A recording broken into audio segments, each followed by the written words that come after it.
Olá, alunos da Mineração 2020.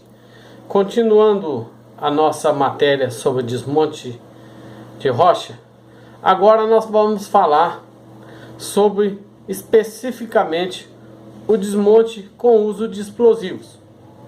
Porém, antes da gente falar mesmo sobre o desmonte com explosivos, nós temos que falar da primeira etapa, que sem ela o desmonte não é eficiente, que é a perfuração de rocha. Então, eu tenho que lembrá-los que a perfuração, junto com o desmonte, eles fazem um casamento, né? A gente pode considerar que a noiva é a perfuração e o noivo é o desmonte. E sem esse ajuste entre perfuração e desmonte, nós não teremos uma eficiência daquilo que programamos. Vale lembrar que quando falamos em desmonte, nós vamos falar sobre desmonte a céu aberto e desmonte em subsolo. Cada um tem a sua particularidade, mas o fundamento é o mesmo. É aproveitar a maior energia que o explosivo possa nos dar. Isso nós falaremos mais à frente, quando estivermos falando sobre o desmonte mesmo. Então agora nós vamos falar sobre a perfuração de rocha. Ora, vejam bem, se nós temos uma rocha que ela tem a dureza alta e precisa de uma grande energia para ser reduzida o seu tamanho, ou seja,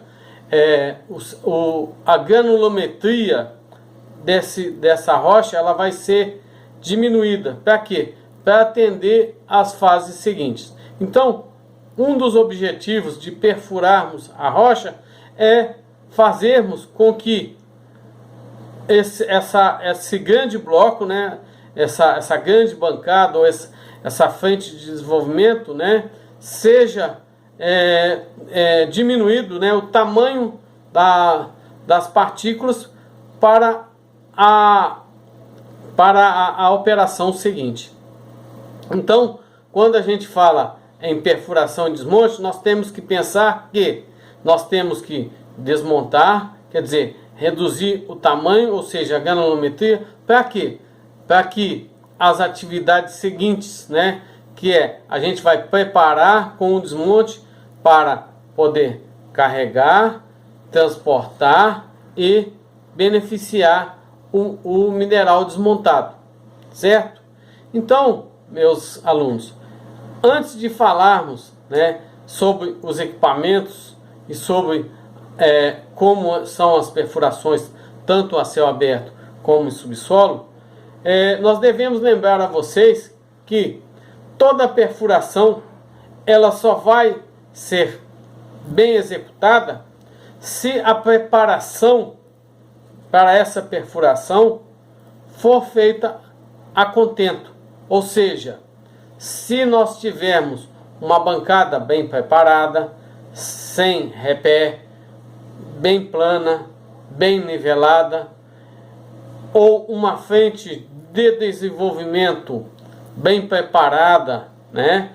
O piso bem preparado, bem plano, a linha de grade, né, que depois nós vamos falar, está sendo obedecida. Então, tem algumas premissas que vão nos ajudar a identificar, né, se uma perfuração ela foi bem preparada, se um banco, uma bancada ou uma frente de desenvolvimento ou uma frente de lava foi bem preparada, para podermos ter a certeza de que a eficiência da perfuração vai ser realmente aquilo que a gente programou.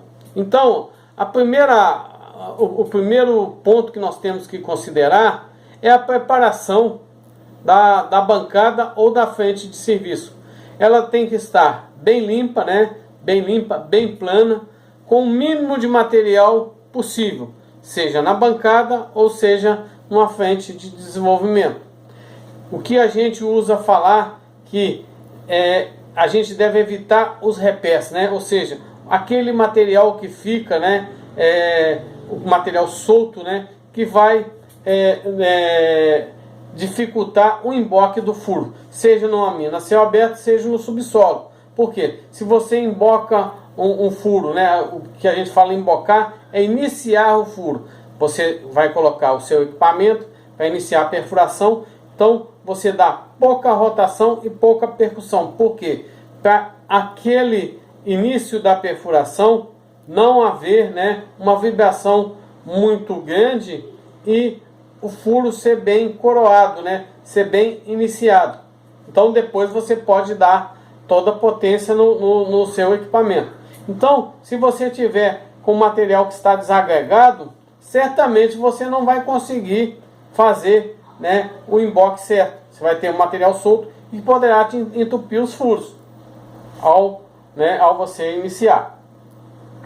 Então, é fundamental que para uma perfuração a céu aberto, agora vamos falar especificamente a céu aberto, a bancada esteja bem nivelada, não haja repé, né? Não haja o que a gente fala de cacuruto, né? O pessoal usa muito no Rio Grande do Sul chamar de cacuruto.